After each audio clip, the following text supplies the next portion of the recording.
حتى نتحدثوا على الانتخابات. مصطفى مرزوقي، مشيت اليوم للقصبة، كيفاش استقبلتك الجماهير؟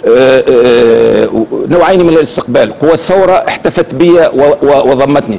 قوى الردة يعني وهنا فهمت اللي ثم قوى الردة شباب اعتدى علي جسديا بنفس الشعارات اللي كانت يعني تستعمل ضدي وقت اللي كنت كان بن علي، يعني يا عميل فرنسا، يا عميل امريكا، يعني كذا. يعني الناس ما تعرفش تاريخي، انا تاريخي كله تاريخ نضال وطني وقومي ابا عن جد، وانا من الجماعه اللي ناديوا يعني بالقيم العربيه والاسلاميه، واللي هو دائما وابدا ندافع على استقلال تونس. فهؤلاء الشباب يصفوني، وبعد كده تلقى في الفيسبوك اللي من هاجمني ليس وانما من هاجمني الاسلاميين، حتى باش يعملوا زيزانيه ما بينه وما بين الاسلاميين.